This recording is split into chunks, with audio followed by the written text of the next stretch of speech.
Hi guys, good afternoon.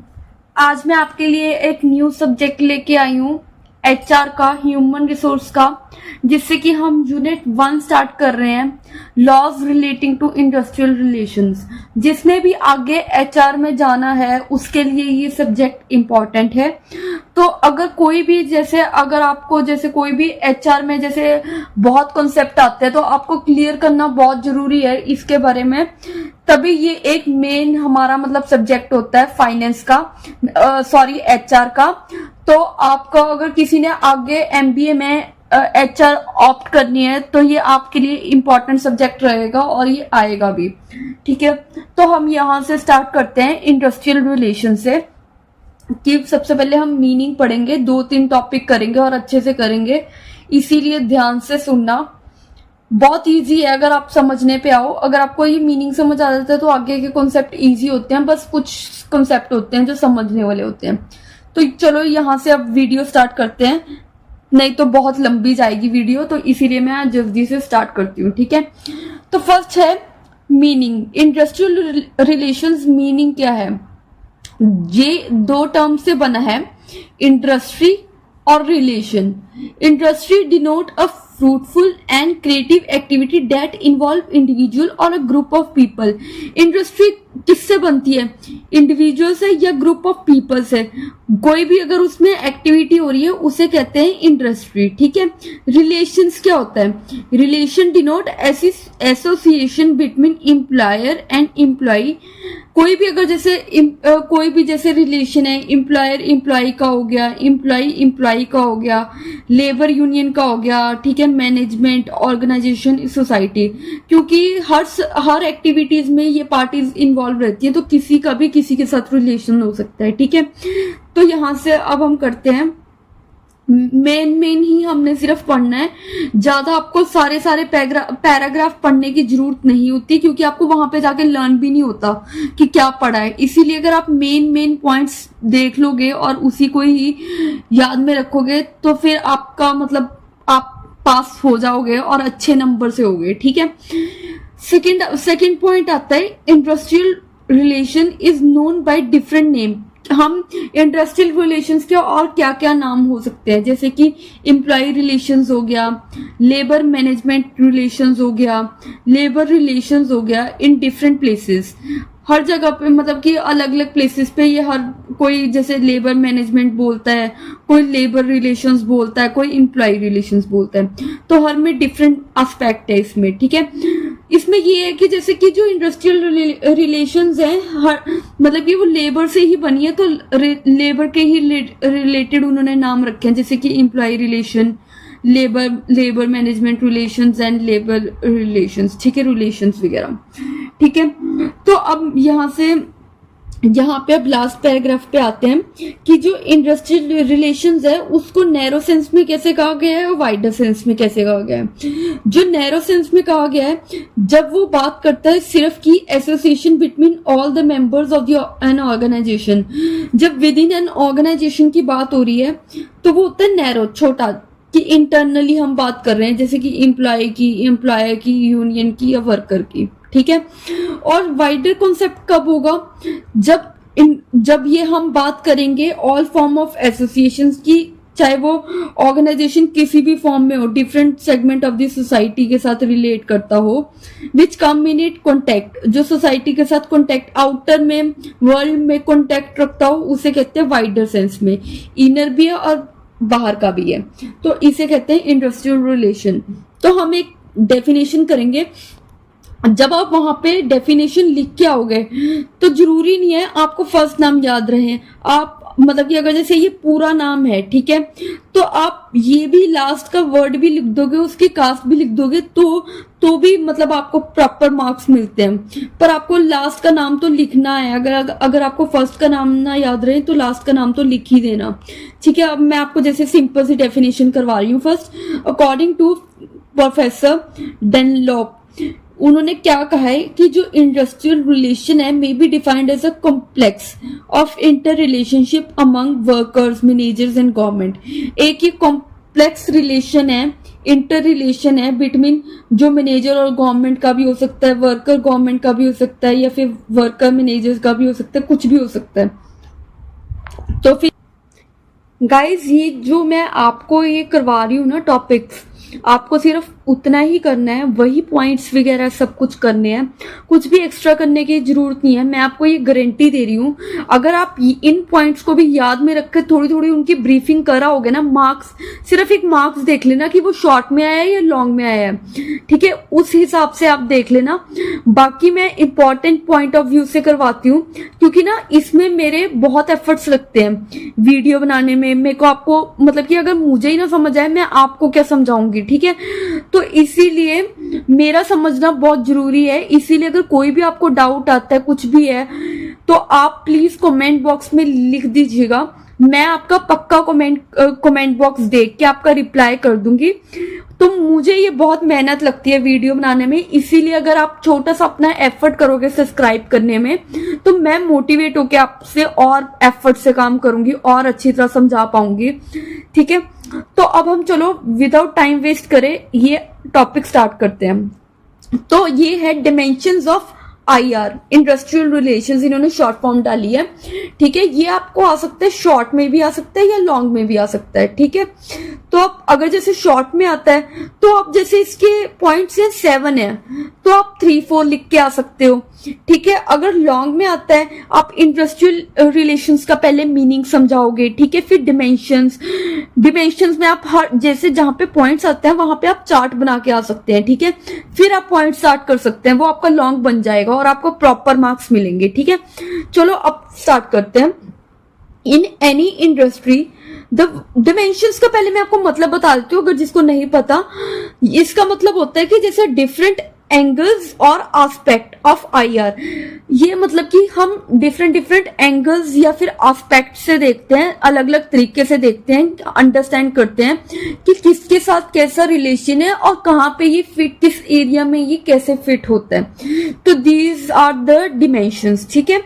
तो कोई भी अगर इंडस्ट्री है, worker who work with each other not only influence work relation, ये वर्क रिलेशन को ही इन्फ्लुएंस नहीं करते, बट हाँ social, economic, political, obviously external environment तो आपको इफेक्ट करते ही हैं, चाहे वो इंडिविजुअल लाइफ है चाहे वो ऑर्गेनाइजेशनल लाइफ है आपकी, ठीक है, वर्क लाइफ है। तो मॉरल लाइफ हो गया, individual doing job at various organisations. Any industry is small social universe in itself, कोई भी अगर जैसे इंडस्ट्री है वो अपने आप में एक सोशल यूनिवर्स है, छोटी सी एक दुनिया है अपने में, ठीक है। हैंस तो स्कोप क्या है इंडस्ट्रियल, आप इसको स्कोप, अगर स्कोप आया, डिमेंशंस आए, तो आप यही पॉइंट सीख के आओगे, कंफ्यूज नहीं होना, ठीक है, कि अब मुझे स्कोप दे दिया, ये क्या है, मैम ने करवाया ही नहीं है ये। तो मैं अभी आपको बता रही हूँ कि डिमेंशंस और स्कोप एक अगर आया तो आपने यही लिखने हैं पॉइंट्स, ठीक है। तो comprises of all sorts of relation in industries like creating and nourishing useful and friendly labour management relations. Industrial relation का मतलब कि रिलेशन इंडस्ट्री का कैसा है, creating and nourishing useful and friendly labour management हो गया, ठीक है, हार्मनी बनाए रखना, डेमोक्रेसी बनाए रखना, ठीक है। अभी मैं आपको आगे टॉपिक में बताती हूँ क्या है। Currently the various dimensions of industrial relations comprise of the following fields, कहाँ पे ये यूज होता है। फर्स्ट है पार्टिसिपेटिव मैनेजमेंट, ठीक है। Participative management is known as participatory management या फिर पार्टिसिपेटिव डिसीजन मेकिंग और एम्प्लॉय इन्वॉल्वमेंट। अब आपने वो 3 स्टाइल सुने, ऑटोक्रेटिक, पार्टिसिपेटिव एंड लेजिस्लेटिव। उसमें क्या होता है, उसमें से एक जो डिसीज सेकंड वाला है ना कि पार्टिसिपेटिव मैनेजमेंट, वो ये चीज है जब हम वर्कर्स को या फिर एम्प्लॉयज को मतलब डिसीजन मेकिंग करने के लिए उनको पावर देते हैं, ठीक है, कि वो खुद से डिसाइड करके काम कर सकते हैं। तो इसीलिए उसको डिसीजन मेकिंग भी कहा गया है, एम्प्लॉय इन्वॉल्वमेंट भी कहा गया है, जहां पे हम एम्प्लॉय को इन्वॉल्व करते हैं, ठीक है। It involve employees in the process of decision making of the organisation by contributing in action such as forming work schedule हो गया, ठीक है, goal setting and giving ideas या सजेशन। वो बहुत मतलब कि फ्रीली अपने इमोशंस एक्सप्रेस कर सकते हैं, अपना जो माइंडसेट है वो एक्सप्रेस कर सकते हैं, परसेप्शन कि वो उस पर्टिकुलर जैसे कि एस्पेक्ट को लेके क्या सोचते हैं, वो अपने सजेशंस आइडिया कुछ भी रख सकते हैं उस पर्टिकुलर टॉपिक को लेके। तो फर्स्ट पॉइंट है पार्टिसिपेटिव मैनेजमेंट। तो अब second point dispute settlement. Any discrepancy in industrial relation can give rise to industrial dispute. Industrial dispute क्या होता है कि अगर कोई भी जैसे लड़ाई झगड़ा हो जाए या कुछ भी हो जाए तो उसके लिए ये एक्ट बना है इंडस्ट्रियल डिस्ट्रीब्यूट एक्ट 1947 में, ठीक है, जिससे कि मतलब कि ये स्ट्राइक्स हो गए, प्रोटेस्ट हो गए, लॉकआउट्स हो गए, cut back, firing of the employees, ये सारे मिनिमाइज हो सकते हैं इस एक्ट को लेके। इसमें ना बताऊं क्या है, इस सब्जेक्ट में सारे लॉज रिलेटिंग ही है। अब जैसे कि इसका एक अलग चैप्टर बना हुआ है, ट्रेड यूनियंस का अलग चैप्टर बना हुआ है, तो वो हम अलग चैप्टर में डिटेल में करेंगे। अभी मैं आपको जस्ट एक छोटा छोटा ब्रीफ में बता रही हूं ताकि आप वहां पे लिख सको कि क्या है ये, ठीक है। डिस्ट्रीब्यूट सेटलमेंट होता है जब लड़ाई झगड़े को हम मिनिमाइज करते हैं। इंडस्ट्रियल रिलेशन इसके लिए काम आती है कि जैसे कि कोई भी स्ट्राइक, प्रोटेस्ट या फिर लॉकआउट या फिर एम्प्लॉय को निकाल दिया गया है तो उसके लिए ये इंडस्ट्रियल डिस्ट्रीब्यूट एक्ट बना है। मेजर लेजिस्लेशन मतलब कि laws for identifying and resolving the industrial distribute, ताकि वो रिजॉल्व हो पाए।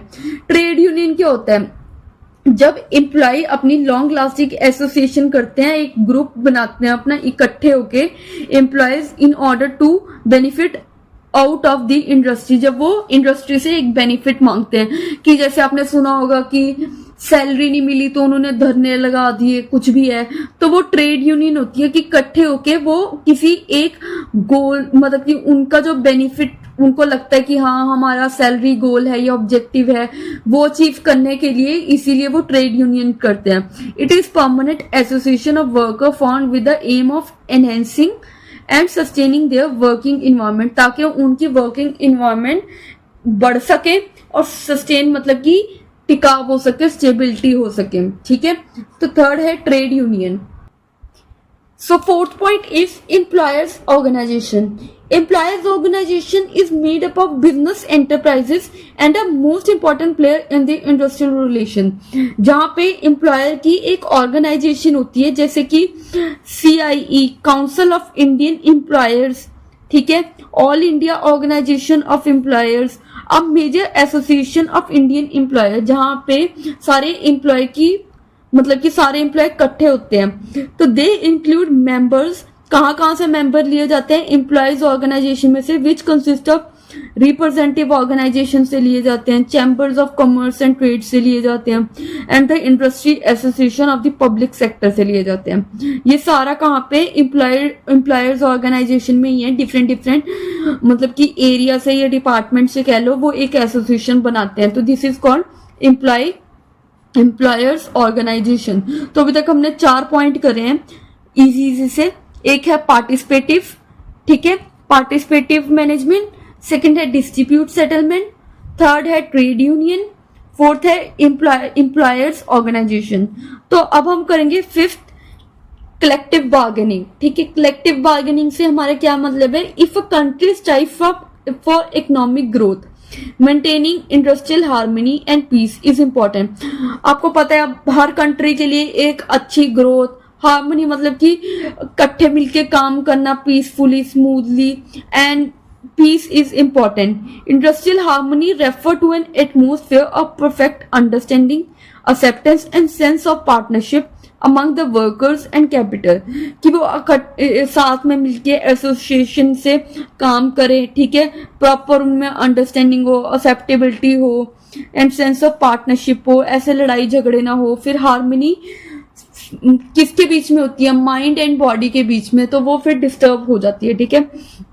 तो collective bargaining is the official procedure है दैट कंप्राइजेस ऑफ नेगोशिएशन, जो कि consultation and information sharing between employ and employer. ये एक ऐसा कॉन्ट्रैक्ट होता है, ठीक है, जहां पे आपकी नेगोशिएशन, कंसल्टेशन, इंफॉर्मेशन शेयरिंग होती है एम्प्लॉयज और एम्प्लॉय के बीच में, कि उन्होंने मतलब शिफ्ट कैसी रखनी है, तो वो दोनों के बीच में डिस्कशन होगी, ठीक है, टाइमिंग्स कैसी रखनी है, सैलरी क्या रहेगी, तो वो सारा कॉन्ट्रैक्ट में पहले लिखा जाता है सब कुछ, तो ये बोथ पार्टीज के बीच में होता है, ठीक है। This process involve both the parties, however in many country government play a vital role in enhancing collective bargaining, मतलब इकट्ठे मिलके बार्गेन करना किसी चीज को लेके, चाहे वो सैलरी हो, टाइमिंग्स हो, ठीक है, या फिर कोई वर्किंग एनवायरनमेंट हो, by creating relevant law for it, कि एक लॉ बनाया जाता है। Hence collective bargaining result in consent called union contract, जहां पे दोनों पार्टीज के कंसेंट लिए जाते हैं, जिसे बोलते हैं यूनियन कॉन्ट्रैक्ट,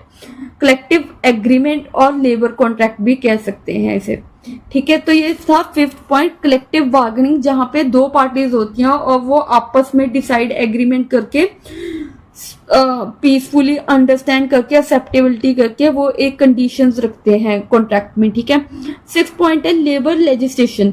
लेबर लेजिस्लेशन की मतलब लेजिस्लेशन से क्या मतलब है, लॉज, कि लॉज कैसे बनते हैं। In order to improve health and welfare of the workers labour legislation came into existence, कि इसका भी एक अलग चैप्टर दिया हुआ है, हम आगे पढ़ेंगे कि कौन कौन सी प्रोविजंस हेल्थ में आती हैं, वेलफेयर में आती हैं वर्कर्स के, तो वो आगे पढ़ेंगे हम सारा कुछ।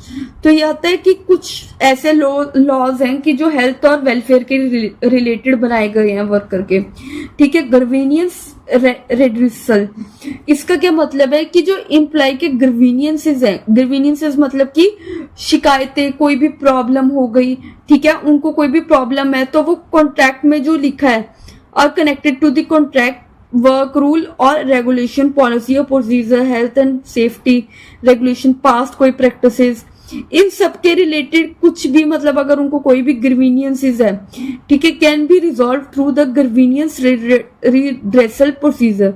एक प्रोसीजर होता है जिससे कि जो भी उनकी ये सारी प्रॉब्लम है तो वो सारी सॉल्व हो सकती है ग्रीवेनियंस रिड्रेसल के थ्रू, ठीक है।